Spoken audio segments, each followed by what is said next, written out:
Attaque de Contador, à la barre à Montes, on le sait. Le vainqueur de Paris-Nice, c'est un vrai grimpeur. C'est sans doute le plus beau grimpeur du Tour de France. Salut à tous, c'est Colby, on se retrouve pour After Cyclisme, votre rendez-vous actu de cyclisme. Je suis avec Pige, Pige, comment vas-tu? Salut Colby, ça va et toi? Ça va très bien, vous l'entendez derrière nous, il y a une musique particulière, c'est l'hymne slovène, parce que forcément, le mois de mars a été ponctué par le succès de nos Slovènes préférés, les vainqueurs habituels du cyclisme moderne, c'est-à-dire Primož Roglič et Tadej Pogačar.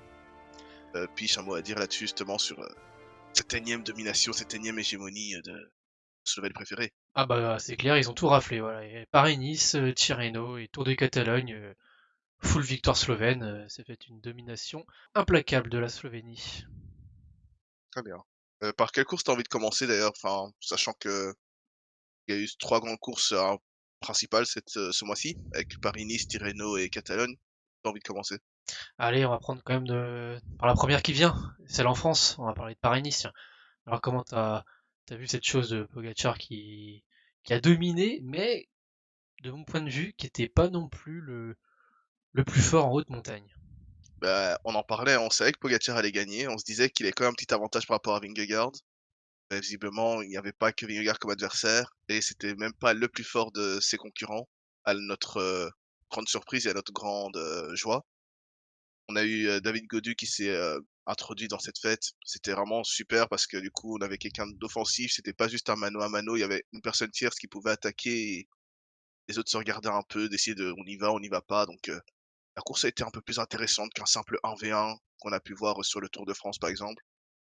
J'ai préféré. Moi qui disais il y a pas longtemps que Pogačar, j'aimais pas parce qu'il attaquait souvent, il partait de loin et la course était finie. Là, finalement, il y a eu plus de suspense et c'était mieux, en fait.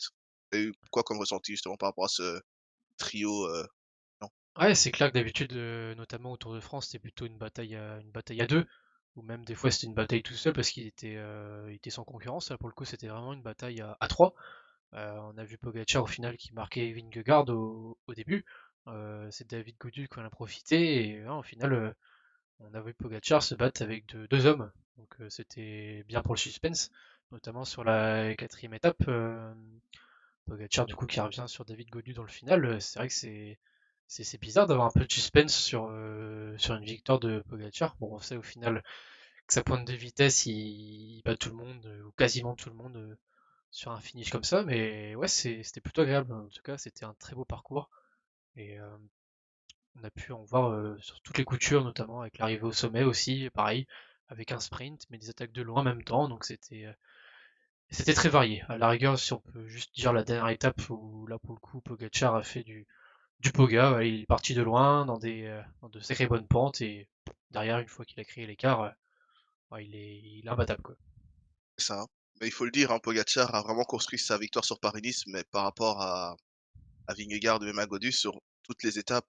Moi, sur la première étape qui va prendre les bonifications, il tente même de continuer un peu après les bonifs de rouler, de créer, cette cassure et de créer une dynamique dans le peloton.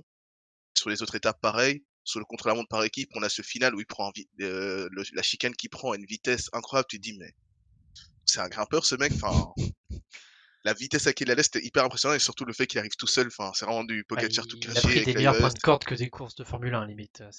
Voilà, c'est C'était ça, c'est c'était top. Non, ça puis au t'impressionne final, à bah, je pense chaque. surtout il a pris les bonifications notamment parce qu'il savait que son équipe n'était pas non plus la meilleure sur le contre-la-montre par équipe. Il savait que Jumbo les batte, que IF, bon, Powless au final n'a pas été vraiment présent en haute montagne, mais voilà, il savait que Yates aussi avec la Jayco était présent. Il y avait aussi la FDJ qui a fait un très beau contre-la-montre par équipe, donc il savait qu'il n'était pas non plus le meilleur sur le contre-la-montre par équipe, qu'il allait être battu. Et là, on le voit offensif du coup à prendre des bonifications. Il y a de vraies batailles. C'est du panache, c'est le beau vélo, quoi. Et on a aussi vu un Pogacar, tu l'as dit, offensif. Et il y a aussi une partie défensive qu'on a vue qu'on ne connaissait pas vraiment à Pogacar parce que c'est très bien, même quand il est en jaune, il attaque et il attaque 4 fois jusqu'à ce qu'il y ait plus personne derrière lui. Là, on l'a vu un peu plus sur la défensive, sur la retenue, sur l'étape de la Loge des Gardes, sur l'étape de la Couilleule. C'était un Pogacar différent, c'était intéressant et au final, ça a très bien marché aussi. Peut-être qu'il s'est trouvé aussi, une nouvelle façon de rouler, d'être un peu plus, si je pourrais dire réfléchi. dans sa façon de rouler. Alors moi, du coup, je mettrais peut-être une petite nuance. Tu penses qu'il était plutôt sur la défensive ou c'était plutôt le fait qu'il était plutôt malmené? Parce qu'au final, c'est très rare qu'il soit malmené, mis à part, oui, sur le Tour de France l'année dernière, mais le reste de la saison, en général, il est rarement obligé de défendre un maillot, quoi. Là, pour le C'est coup, vrai, c'était David Godu qui était limite en meilleure position de jouer presque, on va pas dire la gagne, mais qui était. Alors, on semble que Pogacar, ouais, il était obligé vraiment de défendre son maillot, quoi. Il voulait vraiment, soit il doutait de ses capacités, soit il savait que David Godu était en très bonne condition et qu'il savait pas s'il était au final fort, ou le moins fort, ou le plus fort, mais il y avait des doutes peut-être, non? Tu penses pas? c'est vrai. Mais j'ai aussi cette idée dans la tête qui me dit que quand on voit la dernière étape qu'il fait et sa victoire en solitaire, on se dit mais pourquoi il l'a pas fait plus tôt entre guillemets? Peut-être qu'il y avait un peu ce jeu de regard avec Vingegaard. Peut-être pas avec Godu parce que Godu peut-être qu'il se disait mais c'est encore la catégorie en dessous entre guillemets par rapport à ce qu'il avait l'année passée sur le tour. Et puis quand il a vu que Vingegaard n'était plus trop en danger et qu'il allait plus avoir une lutte pour la deuxième place entre Godu et Vingegaard, que là il s'est dit bon ben moi je peux y aller, ils vont pas me suivre, ils vont pas se casser la tête à me prendre. Et là où vraiment on a vu Pogacar, ce qu'il avait déjà fait plus tôt dans la saison sur la Ruta del Sol, sur la classique pavée en Espagne. Il part tout seul à 10-20 kilomètres et il gagne son étape en solitaire. Je sais pas, peut-être que tu as peut-être raison sur le fait qu'il a été un peu plus mis à mal et que c'est aussi plus rare de le voir à mal en montagne. On le voit à mal sur un pavé actuellement, avec le 3, avec le Ronde, tout ça. C'est vrai qu'en montagne, il a été rarement mis à mal, quand il est dans des conditions normales, donc tu peut-être raison. En tout cas, ça reste quand même un sacré coursier. Et en parlant d'un autre coursier, on va aussi diriger, je pense, en Catalogne, où on a pu voir un sacré duel aussi entre deux grands courants, entre un Slovène et un Belge cette fois-ci. C'était entre Remco Evenepoel et Primoz Roglic en Catalogne. C'était très mouvementé entre les deux. Ouais, c'est clair. On avait vu Roglic un peu plus, fébrile sur, Tirreno et je pense, bien sûr, on en parlera après, mais on n'était pas serein par rapport à Roglic. On se disait: «Il va falloir montrer mieux pour, être dangereux, que ce soit en Catalogne ou même sur le Giro plus tard». En Catalogne, on a vu un Roglic bien différent et ça nous a fait plaisir d'avoir un duel de ce niveau-là, un duel qui était très courtois, mais qui était aussi très agressif, donc le cyclisme qu'on aime, en fait, tout simplement. Ouais, Roglic qui affiche une très belle condition, nouveau programme aussi surtout, il va sur le Giro cette année. Je sais pas, c'est peut-être le fait justement d'avoir un nouveau challenge qui lui change un peu de l'ordinaire ces dernières années. Peut-être ça qui le motive, mais ouais, pour le coup, il est vraiment au top de sa forme comme il a pu l'être dans les années 2019-2020, où tout simplement il remportait tout, quoi. Là voilà, cette année, 2 courses par étape, 2 victoires, et pas devant n'importe qui, quoi, surtout, c'est ça le problème. C'est ça, on a vu, une, Soudal Quick-Step qui nous a montré que même si ça allait pas bien sur les classiques, c'était pas la même équipe, sur les tours et surtout avec un Remco en leader. J'ai été assez impressionné sur l'étape 3 où tu as vraiment toute la Soudal qui a pris en charge, l'ensemble des montées, que ce soit le col, avant la Molina, j'ai oublié comment ça s'appelle, je crois que c'est le col de Creta, mais la Soudal Quick-Step a géré la course du début de la première montée jusqu'à la Molina et à la fin Remco vient conclure avec une, victoire. Il fait même un petit écart sur Roglic au sprint, ce qui est à noter parce que Roglic le prendre au sprint et faire un petit écart, c'est quelque chose, quoi. Donc c'est cool. C'est On a eu la Vuelta où il y a eu les petites prémices de cette, bataille. Il y a eu la chute de Roglic, il y a le fait qu'il revenait de blessure déjà avec le Tour, c'est clair. On sait que Roglic n'était pas à 100. Maintenant on a eu, Tirreno du côté de Roglic, on a eu UAE du côté, de Remco. On a vu que les 2 étaient en train de se jauger, mais à distance, sur 2 courses différentes. On a eu, la Catalogne là maintenant pour nous dire que les gars sont déjà plus ou moins en forme et qu'ils sont prêts pour aller se taper sur le Giro. Maintenant on attend juste le Giro en fait maintenant pour les voir à nouveau. Ouais, c'est clair, parce que pour le coup, les deux, on les a vus, ils étaient tous les deux en forme. On a pu voir notamment Giulio Ciccone qui était aussi dans les parages. Mais bon, au final, non, Roglic et Evenepoel étaient vraiment tous les deux seuls au monde, quoi. Bon, on parlera pas non plus du côté tactique de la UAE. Ça reste autre chose. On sait pas qui est le leader chez eux. Mais c'est vrai, pour les malmener, il va falloir avoir un peu de courage, hein, je pense, hein, parce que bah, sur les contrôles à la montre, ils sont injouables. En montagne, ils sont quasiment injouables. Roglic, bah, après, il y a le facteur chance, hein. On sait très bien qu'il a un peu de mal à rester sur le vélo. Bon, il célèbre plus. Moi, c'est l'avantage, il risque pas de se blesser en célébrant. Et comme ça, il reste les 2 mains sur le guidon, il coupe le capteur de puissance et c'est réglé. Mais ouais, pour le coup, je vois pas comment ils peuvent être battus tout simplement, quoi. Ils ont deux belles équipes tous les deux. En tout cas, ça va être la bataille peut-être de l'année, hein. En plus de Pogacar et Vingegaard sur le tour, le Giro risque d'être très joli, je pense. Bah, tu l'as dit. En fait, on a déjà peut-être la bataille de l'année, surtout que c'est pas la première, dans le sens où, ils vont se revoir assez souvent, que ce soit sur le Giro, peut-être même après aller tous les 2 sur le Tour, hein, si jamais leur Giro se passe bien et qu'ils veulent aller, sur le Tour avant d'aller sur les championnats du monde, on sait jamais. Il y a peut-être la Vuelta aussi derrière qui les attend s'ils font 2 grands tours à l'année, pourquoi pas? En tout cas, ce duel promet. On a vu que les 2 équipes étaient bien armées, même si la Jumbo, j'ai trouvé les équipiers de la Jumbo un peu moins bons, ce qui a fait que les équipiers, Soudal ont semblé plus forts. Par exemple, la Sepkus qui était assez décevant, Steven Kruijswijk qu'on n'a pas beaucoup vu. Ouais, Sepkus, il On est sait vraiment un peu aléatoire hein, comme coureur, hein. Des fois, on va le voir en forme, ça va être peut-être bien le meilleur grimpeur sur 3-4 jours. On a bien vu sur une Volta où il était injouable, c'était quasiment l'un des meilleurs coureurs et depuis, on le perd un peu, on sait pas trop ce qu'il fait. Des fois, il est pas en condition, même tactiquement, hein, c'est pas ce qu'il y a de mieux, hein. c'est ça. Et Steven Kruijswijk, qu'on connaît très bon sur, 3 semaines, lui aussi a été moins bon. Donc, on verra ce que ça donne. Heu, c'est une équipe qui sait se réveiller dans les grands moments et j'ai confiance en cette Jumbo et là, Soudal va devoir, maintenir peut-être ce niveau et peut-être même devoir hausser son niveau. Par exemple, on sait qu'ils ont pris Jan Hurt pour renforcer l'équipe en montagne, surtout sur le Giro pour accompagner Remco. Jan Hurt aussi, c'est un coureur qui va être très utile en troisième semaine, mais sur les premières semaines, il va falloir compter sur Weavervac et surtout sur un grand Ilan Van Wilder qui peut tenir tout le monde. Et tu as parlé d'outsider, c'est vrai que la UAE a montré qu'ils avaient une équipe très solide, que ce soit avec Joao Almeida, que ce soit avec Marc Soler. C'est vrai que quand Marc Soler est dans une équipe, dans un effectif aligné, tu sais que niveau tactique, ça va ressembler à rien du tout. C'est Marc Soler, c'est comme ça. On l'a vu sur l'UAE Tour, hein, il a attaqué dans Jebel Jais à genre 15 kilomètres, il s'est fait reprendre 3 kilomètres après, il a lâché et tout. C'est Marc Soler, je cherche plus à comprendre. C'est tactiquement, il est on a vu les séries Movistar de toute façon, on a vu que Marc Soler suivait pas les consignes, qui étaient totalement à l'opposé. Je pense qu'à l'UAE, il a un peu ce rôle de tu libre, dynamite la course quand tu le sens et on verra ce que ça donne. Tant mieux. On a vu que ça a marché, que ce soit sur l'étape de Lowport, que ce soit sur, la dernière étape. Donc on verra ce que ça donne sur 3 semaines. C'est aussi un coureur très irrégulier. Il aime bien, partir devant, il aime bien sentir les coups un peu, out of nowhere, pour dire tout simplement. Ça peut être intéressant, mais je pense qu'il part de trop loin avec, son niveau, intrinsèque pour, déranger les 2. Cependant, Almeida, on a vu que quand il savait que dans sa tête, il y avait le niveau pour suivre, Roglic, Remco, il pouvait le faire assez longtemps donc j'entends un peu plus de Almeida, pourquoi pas même, concurrencer, aller chercher ce podium, sur le Giro.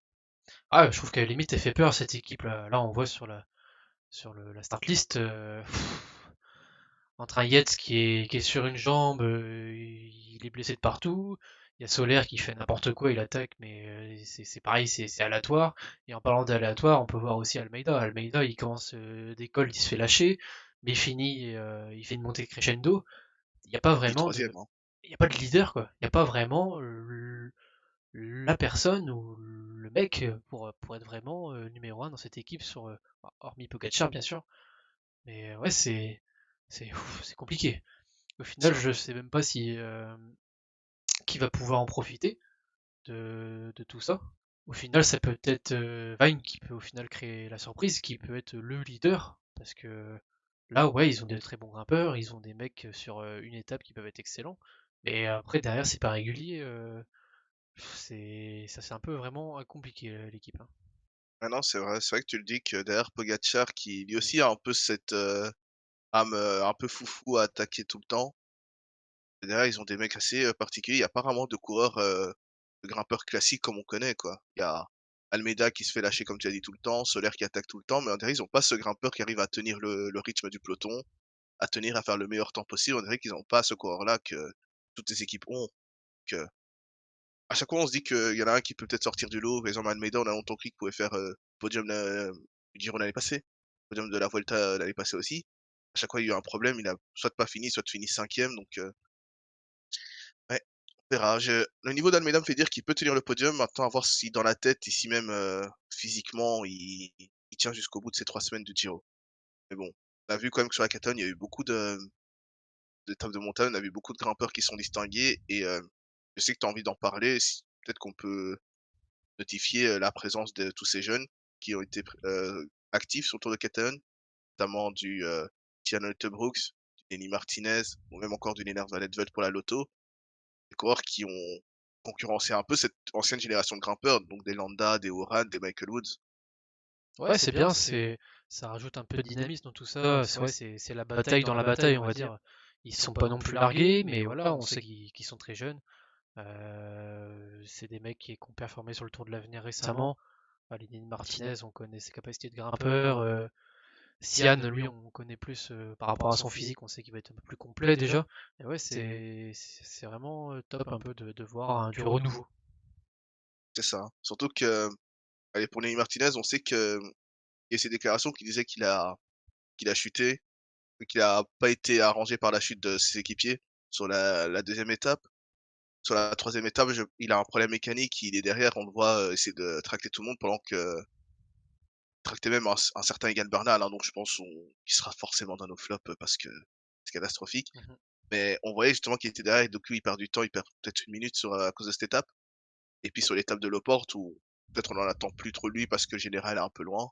Lenny Martinez qui fait 6ème de l'étape, tu te dis: «Mais c'est sa première année en pro, qu'est-ce qui nous sort en fait là?»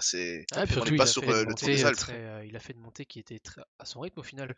Il a pas essayé de suivre un peu comme a pu faire un Landa par exemple, qu'au final qui a pété. Et il est monté à son train sans se mettre dans le rouge. Lui qui était là pour acquérir de l'expérience, justement, il n'a pas fait l'erreur de vouloir absolument suivre le train imposé par les plus grands grimpeurs. Et non, ouais, franchement, c'était une belle surprise, quoi. Voilà. Et sinon, une petite stat qui était assez intéressante aussi sur le Tour de Catalogne, c'est qu'on a pu voir seulement 7 coureurs différents sur les podiums. Voilà, donc sur 7 étapes en tout, il y aurait pu avoir 21 podiums différents. Mais non, c'était très hétérogène au final ces classements. On a vu souvent les mêmes coureurs. Sur l'étape de sprint, on a vu Caden Groves et Brian Cocard. L'étape de montagne, on a vu Roglic et Evenepoel. Et c'est tout. Après, voilà, il y a quelques invités surprises comme Ido Schreling, qu'on revoit à un bon niveau. Lui, c'est pareil, hein, c'est sur courant alternatif un peu ses résultats. Il fait une année qui est plutôt bonne. 2020, 2021, on l'a quasiment pas vu. 2022, c'est quasiment pareil. Ouais, il revient un peu en forme sur des étapes un peu punchy, qui lui correspondent un peu. On sait qu'il a une belle petite pointe de vitesse lorsque ça monte. Et ouais, c'est plutôt sympa. Aussi, on a vu Carmen Song, pareil, on le voit un peu depuis cette année, qui fait pas mal de petites placettes. Qu'en penses-tu toi, un peu de Carmen Song un peu? C'est un coureur qui l'année passée m'a un peu surpris quand j'ai appris qu'en fait il était dans ce top 10 des coureurs chez Israël, en termes de points UCI. Je me disais: «Mais il sort d'où en fait?» Et en fait, fin de saison, il nous a montré que c'était un gars qui passait assez bien les bosses et qui arrivait justement à sprinter derrière. C'est vraiment le profil, le type pour, des entre guillemets, «semi-classiques». C'est un coureur qui progresse en plus d'année en année dans cette équipe d'Israël qui est assez vieille et où on cherche un peu des jeunes justement qui peuvent, pousser l'équipe vers le haut. Mais il y a un Corbin Strong qui est là et qui est souvent bien accompagné aussi par un Dylan Teuns qui doit bien l'encadrer sur ses courses un peu, vallons. Ça aide beaucoup et progresse à une très grande vitesse. C'est vraiment très cool d'Israël aussi de savoir promouvoir ces jeunes, une équipe qu'on connaît pour justement, réussir à maintenir ces vieux à haut niveau. Tu as parlé justement des anciens de chez Israël, à noter Michael Wood, qui a fait un très beau tour de Catalogne. Il me semble qu'il fait 6ème ou 7ème au classement général. Non, c'est pour. On l'a pas trop vu l'année dernière. Là, il revient à un très bon niveau. Là, il y a les classiques qui vont arriver, les Ardennaises qui vont arriver bientôt. Ça peut être une belle surprise, lui, par contre. C'est ça. Mais il y a des coureurs comme lui ou même comme Chavez, ils sont toujours plus ou moins comme ça. Ils reviennent sur Catalogne, ils font Chavez fait toujours son attaque, en montagne pour se tester. Michael Woods a toujours un bon niveau et puis il arrive à sprinter plus ou moins les groupes. Et puis après ils vont sur les Pays Basques et puis ils font les Ardennaises. C'est toujours souvent le même programme pour eux et c'est des coureurs assez réguliers qui ont souvent cette constance dans les résultats donc Chavez, ça devient plus une année sur 2 comparé à Woods qui est toujours présent sur les Ardennaises même s'il y a toujours ses problèmes de placement, ses problèmes de prendre la bonne roue au pied, enfin c'est du Michael Woods, quoi. Mais son niveau est là et c'est intéressant parce que Israël, bah, justement, est une équipe qui, je pense, a quand même l'ambition de remonter en World Tour. Peu importe avec quel coureur ils vont remonter en World Tour, ils ont quand même besoin de montrer que c'est encore une équipe compétitive malgré la descente en Conti Pro. Donc on a fait une entrée à base de Slovène, on a eu un plat à résistance à base de Slovène, et du coup on va passer au dessert à base de Slovène. Voilà, on va passer du coup sur Tirreno Adriatico. Victoire au général du coup de, de Primoz Roglic, encore. Domination du coup slovène. 3 victoires d'étape, il me semble. 4 avec le général. Ouais, c'est du très très très solide. Mais sinon, hormis ça, il y a quand même eu deux coureurs qui ont quand même performé sur le Tirreno. Colby, je te passe la main. Peux-tu me citer quelques coureurs qui t'ont marqué un peu lors de ce Tirreno? Oui. C'est vrai que la course a été assez, gâchée par le vent, surtout, sur l'étape de montagne où on attendait un peu des différences, il y en a pas eu du tout à cause du face. Mais il y a quand même quelques coureurs qui sont sortis du lot, sans citer, la l'UAE dont on a déjà parlé, je vais peut-être aller sur, le Ciccone, qui était très intéressant et qui a montré qu'il pouvait être très, très, très dangereux pour les victoires d'étape si on n'arrivait pas à le lâcher.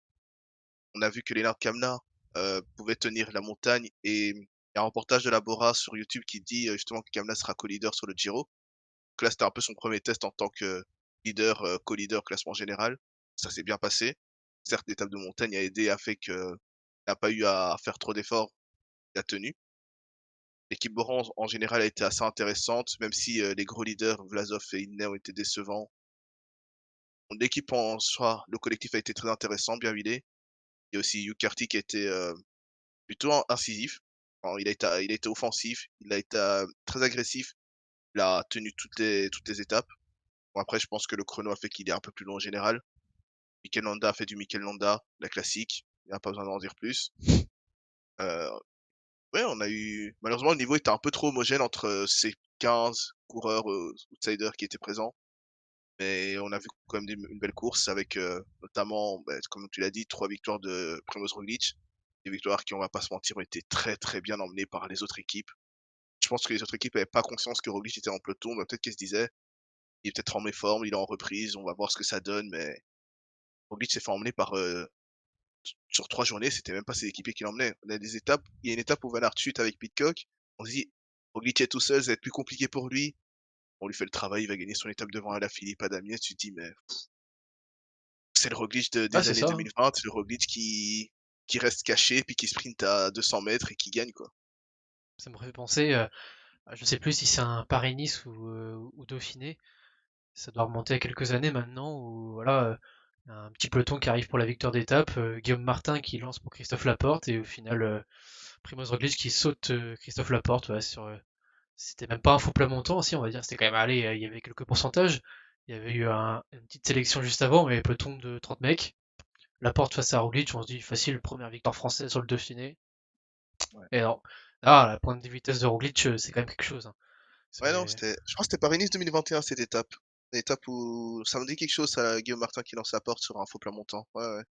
C'était bah, c'est du Roglic tout craché, de toute façon on le connaît depuis, surtout post-Covid en fait. On a le Roglic qui a cette façon de rouler qui peut embêter beaucoup de personnes parce que c'est pas offensif contrairement à Pogačar, son slovène. Mais après, victoire, c'est ce qu'on lui demande, hein. C'est pas de faire le spectacle, c'est au final, c'est de gagner, hein, donc s'il a pas spécialement les jambes et je pense honnêtement pour, «le défendre» entre guillemets, il avait pas spécialement les jambes sur Tirreno, c'était sa reprise, fallait pas trop lui en demander. Certes, maintenant il est dans un groupe, à sprinter, c'est logique. Il va pas non plus faire exprès de finir 15e pour dire: «Ah, je laisse la victoire aux autres». Enfin, son équipe travaille toute la journée, c'est normal.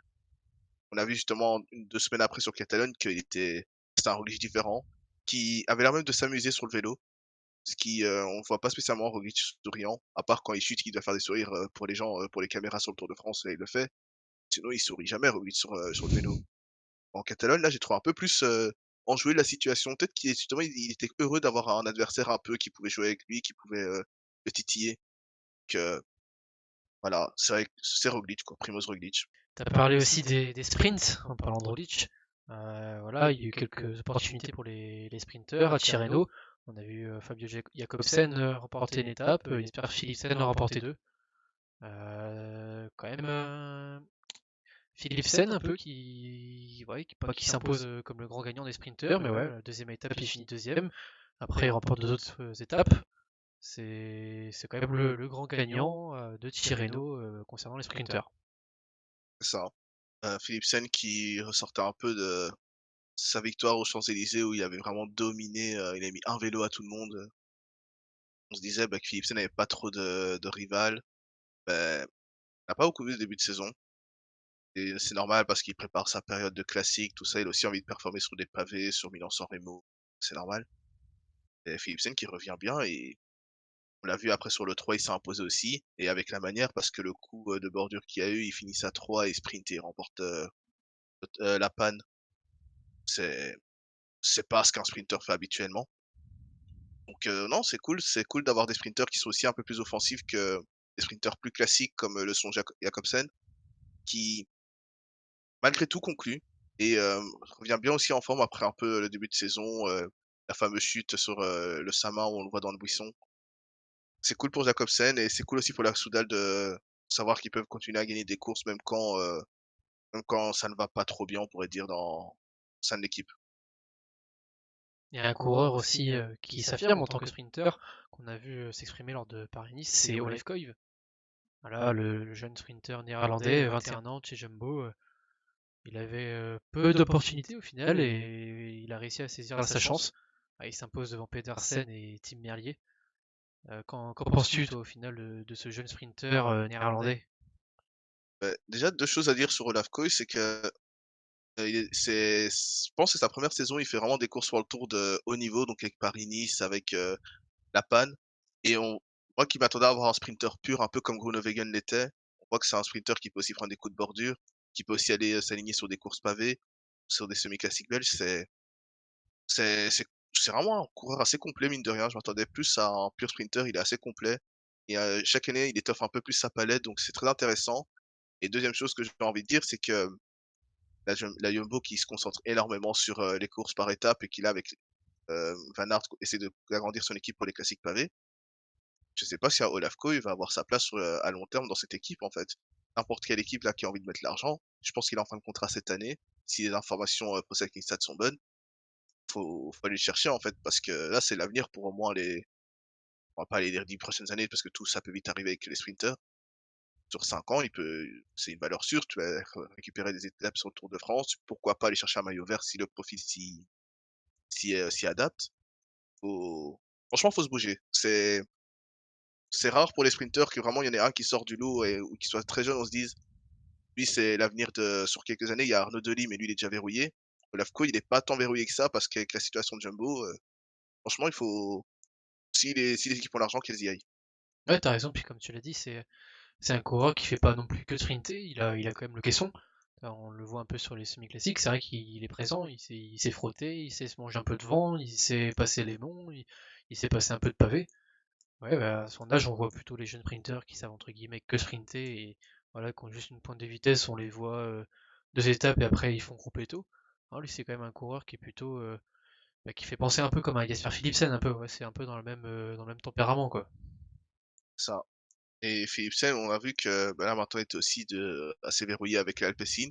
Quand bien même il y a Van der Poel sur les courses, on voit que Van der Poel fait l'effort d'emmener Philipsen sur, tous les sprints. Il y a aucun souci pour Van der Poel. Olaf Koe, je saurais même pas vraiment te dire c'est quoi son train à la Jumbo, en fait, parce que fois il est aligné avec Laporte en poisson pilote, une fois il va être aligné avec une équipe bis de la Jumbo.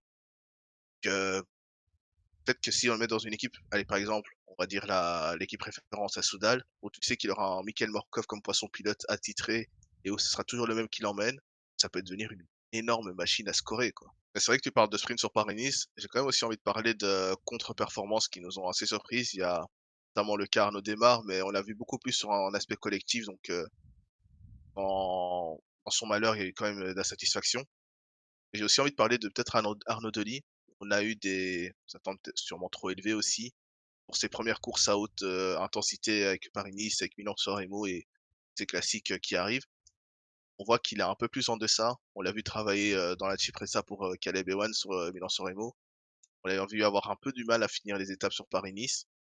Est-ce que est-ce qu'au final, il n'avait pas spécialement raison quand lui disait qu'il devait faire petit à petit, qu'il voulait pas aller sur les grands tours, de cette année parce qu'il était trop jeune et qu'il devait encore apprendre beaucoup de choses dans le vélo? Au final, il avait pas raison. Si au final t'as complètement raison, c'est vrai qu'on l'a vu en forme en ce début de saison. Toi, il s'imposait devant des Pedersen par exemple. Pedersen, lui au contraire, il a continué à monter en pression jusque Paris-Nice. Il a remporté une étape, je crois qu'il fait aussi un autre podium. Mais de l'autre côté, au contraire, lui, Arnaud Delis, bah, il fait aucun podium, quoi. Bon, voilà, tout simplement, on l'a pas vu, soit il était enfermé, ou son train n'était pas là, comme Arnaud Démare par exemple. Ouais, c'était pas une situation évidente, on lui a fait quand même une grosse pancarte, notamment bah, sur Milan-San Remo et Paris-Nice. Bah, au final, c'est un zéro pointé, hein. C'est ça. Mais de toute façon, il est jeune, c'est un 2002, il aura le temps de prendre cette expérience et ce bagage. Et c'est vrai qu'actuellement, il est encore sur les classiques flandriennes et il continue à prendre de l'expérience et à garder aussi cet aspect complet et très agressif parce que lui aussi, c'est un sprinter de cette génération moderne qui attaque tout le temps. Donc, peut-être qu'avec le temps, il va peut-être étoffer son jeu pour être un peu plus sur la retenue, mais plus incisif dans le sprint final. On verra. On verra ce que ça donne. On a un peu fait le tour du mois de mars. On va passer à nos top et flop. Puis, tu as envie de commencer, dire deux, trois noms. Ouais, allez, je vais commencer un peu par Paris-Nice. On va commencer dans l'ordre. Paris-Nice, où j'avais quand même quelques petits noms. Ouais, bien sûr, Arnaud Delis, on en a déjà parlé. Arnaud Démare, c'est pareil, on en a déjà parlé sur les vidéos précédentes. C'est compliqué. Sinon, j'avais Felipe Martinez. C'est vrai qu'il était plutôt discret, on l'a vu au Portugal bien s'exprimer. Et au final, à Paris-Nice, sans trop de raisons, discret. Autrement, j'ai aussi une belle déception, mais que plutôt je vais englober de manière générale. C'est la Bora sur ces 3 courses à étapes. C'est vrai que sur le papier, ils ont de très beaux leaders. Et au final, si on regarde les résultats propres, ben, moi je suis quand même un peu déçu. C'est vrai. C'est vrai que la Bora est quand même l'équipe qui a remporté le dernier Giro et enfin, qui se veut s'affirmer sur les courses par étapes avec les leaders. On a vu Vlasov rouler, on a vu Inner rouler sur Catalogne Tirreno. C'est vrai que c'était pas trop ça. T'as raison. Et toi, t'as mis quoi à dire en flop un peu quelques noms directs? Directement les flops, hein. Bah déjà, il y en a un qui va un peu te surprendre, c'est Kelanda. Et je pense qu'honnêtement, j'ai le bon flop parce que j'en attendais peut-être encore un peu trop de ce coureur. Aussi parce que c'est un coureur avec lequel j'ai beaucoup d'attentes. Mais là où ça m'a surtout un peu déçu, c'est qu'on a vu sur ses limites en Catalogne, qu'il se fasse lâcher par Roglic et Remco, c'est normal.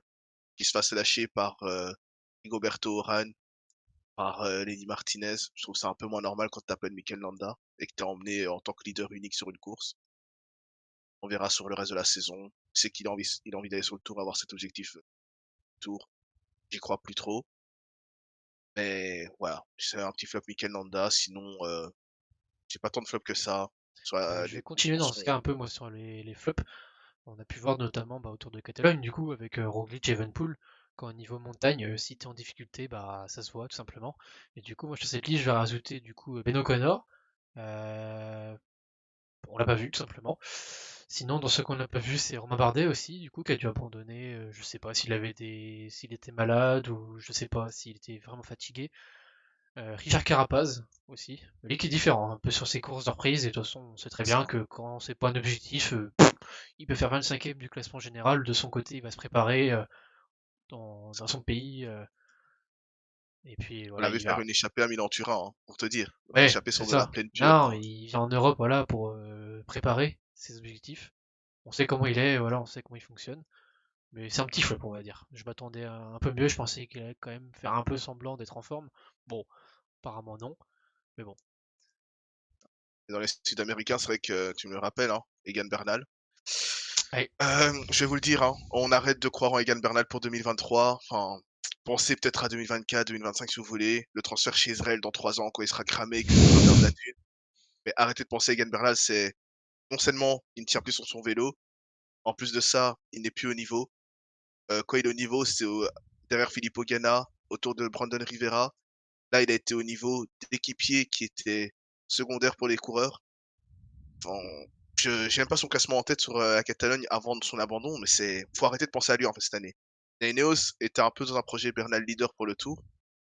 Il y a Martinez qui, je sais pas si ils le maintiennent, ils le préservent un peu physiquement ou si il n'est pas bon, parce qu'il sort quand même d'une victoire à Algarve, donc on va pas oublier la victoire à Algarve de Martinez, mais sur Paris-Nice c'est pas bon. Bernal sur Catalogne c'est pas bon. Geraint Thomas, il va sur le Giro et c'est du Geraint Thomas, il est bon que sur les grands tours maintenant. Je sais pas du tout la Ineos cette saison comment elle va se dérouler pour eux, mais c'est vrai que sur les classiques, ils ont beaucoup de blessés. En fait, sur les grands tours, c'est encore pire. Quand tu vois que Carlos Rodriguez est absent, Bernal est absent, Daniel Martinez, sur les grands tours, toujours absent, il chute en 3 jours, il chute, il perd le tour. C'est ce qui arrive assez souvent. Ils vont se retrouver avec Pidcock leader sur le tour, hein, mais je suis très sérieux quand je pense ça, hein. Pidcock sera sûrement leader de la Ineos sur le tour et c'est triste à dire. Quand tu vois l'équipe qu'ils ont, l'armada qu'ils ont, peut-être ils vont devoir rechanger leur plan, penser à du Tao leader sur le tour parce qu'il est en très bonne forme Tao et c'est un très belle surprise de ce début de saison. Mais parmi les restes, c'est pas fou, hein. Peut-être Sivakov. Allez, Sivakov pour le côté français aussi, le côté peut t'assurer un top 10. Mais honnêtement, quand je vois la Ineos rouler, je crois pas du tout en ce que ce soit déjà la troisième équipe du peloton sur le tour. Mais en plus de ça, que ce soit une équipe qui soit dangereuse pour aller chercher un top 5. Quand je vois même la stratégie qu'ils avaient sur Paris-Nice, qui est totalement désastreuse, c'est-à-dire qu'ils ont roulé des descentes à fond avec comme leader Daniel Martinez, Pavel Sivakov, les deux grimpeurs du peloton qui chutent le plus en descente. C'est incompréhensible. Ils ont tué leur propre coureur avant même la montée de la loge des gardes sur l'étape 4 du Paris-Nice. Ouais, c'est vrai que c'était quelque chose. L'étape là, ouais, ça, on les a vu rouler, tambour battant, et derrière, plus rien. Bon, C'est ça. dossier Ineos, on va dire clos, parce que tu t'es quand même bien lâché, c'était sportif, hein. Bon, tes points positifs, Point positif, il y a quand même Godu qui tient un niveau qu'il n'avait pas l'année passée. Ça apporte du piment, ne serait-ce qu'au cyclisme en général. Il y a aussi les bonnes surprises de Jakobsen. Il revient gagner quand même sur des courses importantes, c'est intéressant. Il y a Merlier qui continue de gagner forcément aussi de son côté, qui continue de dire sur le tour, on sait toujours pas qui il y aura. Parce que Jakobsen devrait logiquement être sur le tour, mais Merlier est la valeur sûre en termes de résultats. Ensuite, Kamna m'a assez impressionné, et comme je disais, il va être co-leader, donc à voir ce que ça peut apporter. C'est vrai qu'il a un côté très créatif avec ses échappées qu'il nous a montré l'année passée. Il a aussi ce côté retenu où il est capable d'être sur la défensive et tenir son maillot. Il est aussi très bon en chrono, on a vu son chrono sur Tirreno, il fait deuxième, je pense. Donc voilà, ça va être très intéressant à suivre. Et puis un autre point positif, honnêtement, Marc Soler, même si sa façon de rouler me dépasse, en termes de niveau, il a été présent sur Catalogne et faut le noter. ok. Bah, moi de mon côté, je passais mes points positifs. Bah ouais, je te rejoins, David Godu. C'est vrai qu'il était impressionnant. On sait pas vraiment si au final un Vingegaard pardon, était moins en forme, mais on sait en tout cas que David était quand même présent et en condition. Et c'est vrai que ça fait plaisir de se voir à ce niveau-là. Sinon, de mon côté, j'ai noté Kamna. C'est vrai que Kamna, c'est pas commun de le voir présent, n'empêche, en haute montagne, et même sur une course d'une semaine avec quand même des belles startlistes. Donc au final, le voir à un bon niveau, c'est quand même pas mal. Lui qui, apparemment, comme tu l'as dit, serait peut-être leader un jour sur un Giro. C'est ça. Et c'est vrai que tu me le rappelles, et par rapport à Austrade, dont on n'a pas vraiment beaucoup parlé, c'est vrai qu'il y a aussi un coureur, donc j'ai envie de mettre dans les flops. Pas tant dans la performance, mais plus dans le geste, c'est Tish Benoît. Son coup de gueule sur Valter parce qu'il le ramène et que soi-disant il ramène des coureurs derrière lui. Tish, on sait que t'es pas un mec très offensif, on sait que t'es pas un mec qui peut gagner au sprint. Il revient, il apporte du surnombre. Tactiquement, c'était pas si mauvais que ça de le ramener, donc surtout que dans les jambes, on sentait qu'il était peut-être pas si mauvais. Valter, pourquoi pas, vous pouvez faire 2 et 3 si vous la jouez plus intelligemment, pardon. Ouais, dans le geste, Tish, t'es un peu déçu. Au final, le résultat est qu'ils font 3 et 5, donc c'est pas si mal dans. Et c'est vrai qu'il y a aussi toutes ces courses italiennes la, où la production est toujours la même, hein, avec ses erreurs, avec des coureurs italiens qui deviennent français, des finlandais qui deviennent érythréens, des coureurs qui ne sont même pas présents sur la course, qui sont dans l'échappée, enfin. Et Radio Corsa, tout ça, fatigué. Ouais, tu l'as bien dit. Bon, du coup, voilà, c'est tout pour cette vidéo du mois de mars. C'est récapitulatif, notre mensuel, du coup, qui touche à sa fin. Prochainement, du coup, le mois d'avril qui va arriver. Donc, 3 vidéos le mois prochain, en théorie. La prochaine, ce sera le récapitulatif, du coup, des Flandriennes. Ensuite, il y aura, je pense, une vidéo concernant les Ardennaises. On va parler de nos favoris. Et ensuite, la dernière, du coup, où on récapitulera le mois d'avril. Donc, merci à vous de nous soutenir. Cœur sur vous. Voilà, merci pour la force que vous nous envoyez. Non, mais Blague à part, voilà, si vous avez des petits conseils à nous donner, et voilà, il y a l'espace commentaire qui est là, on mettra aussi le lien du Discord. Si vous voulez aussi voilà, entrer en contact avec nous ou donner plus d'aide ou de détails, de requêtes. Voilà, n'hésitez pas à commenter en tout cas et portez-vous bien et merci à vous. Ciao.